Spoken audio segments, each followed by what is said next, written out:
Ce podcast vous est proposé par Philippe Massol. Bienvenue. Aujourd'hui, on va explorer un peu les conditions pour innover, pour entreprendre, mais à l'intérieur d'une entreprise qui existe déjà. Comment on fait, au fond, pour faire émerger des projets et les faire réussir en interne? C'est une excellente question et elle est cruciale pour pas mal d'organisations.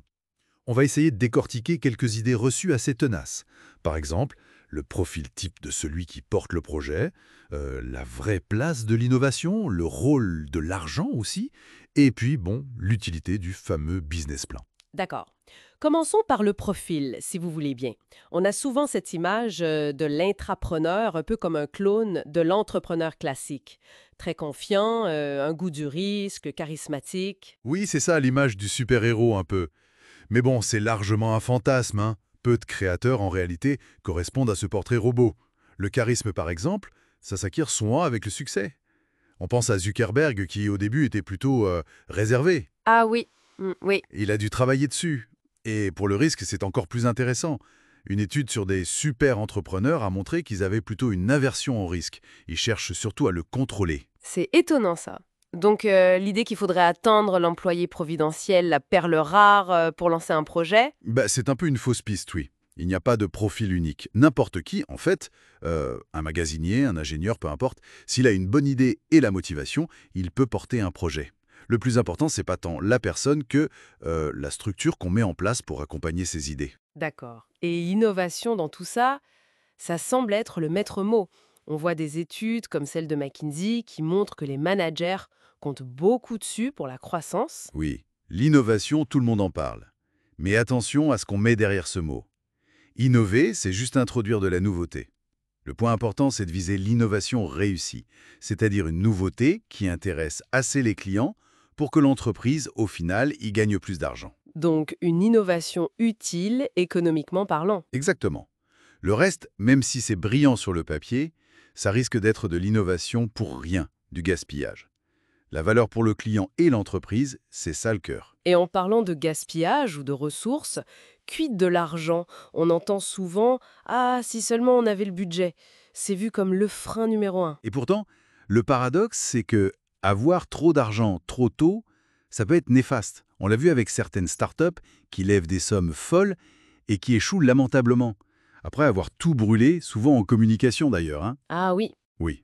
Alors que celles qui démarrent avec peu, elles sont peut-être plus lentes, c'est vrai, mais souvent plus résilientes, plus solides. Donc même dans une grosse boîte avec des moyens, il faudrait apprendre à démarrer petit, à être malin avec peu au début. Tout à fait.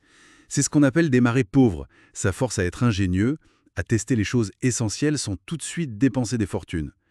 Le manque de moyens, ça limite les options, certes, mais ça stimule la créativité et ça n'empêche pas de réussir. On peut accélérer après, quand le potentiel est prouvé. C'est souvent le sésame demandé pour avoir le feu vert, le budget. C'est justifié. Si on regarde les faits, pas tant que ça. Une étude, encore une, sur les fondateurs des grandes boîtes américaines, 60% n'en avaient pas fait, au début. Ah, quand même. Oui, et pour ceux qui en avaient fait un, quasiment 2 tiers, 65%, ont dit s'en être beaucoup éloignés par la suite. Donc, il n'y a pas vraiment de lien prouvé entre la qualité du business plan et la réussite. Ça pourrait même être un peu un piège alors, si on s'y accroche trop. Exactement. Un plan trop détaillé, trop rigide, ça peut tétaniser quand les choses ne se passent pas comme prévu. Alors que celui qui a peut-être un plan plus simple, plus souple, va s'adapter plus facilement. Le business plan, ça sert surtout à structurer sa pensée et à communiquer une vision pour convaincre. Mais c'est pas une bible. D'accord. Dernière étape importante, les risques. On distingue souvent le risque technique et le risque de marché. Comment on gère ça? Oui, alors le risque technique, c'est est-ce qu'on va réussir à fabriquer le produit, à le développer. Et le risque de marché, c'est est-ce qu'il y aura des clients pour l'acheter. Le pire, évidemment, c'est de cumuler les deux, hein. Ne pas savoir si on peut le faire et ne pas savoir si quelqu'un le voudra. Logique. Et s'il faut choisir sur quel risque se concentrer en priorité? Alors là, sans hésiter, Ah, le risque de marché. Il vaut mieux avoir un défi technique, même important, mais pour un marché qui existe, dont on est à peu près sûr, hmm, plutôt que l'inverse. mhm.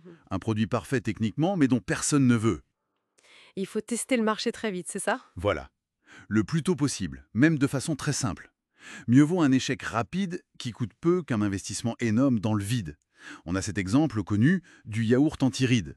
Un projet qui a coûté une fortune, 500 millions d'euros je crois, pour un marché quasi inexistant au final. Un test marché aurait pu éviter ça. Une leçon coûteuse, effectivement. Bon, alors si on récapitule un peu les points clés, oublier les stéréotypes sur l'intrapreneur idéal, Oui, se concentrer sur une innovation vraiment utile pour le client et l'entreprise, c'est ça.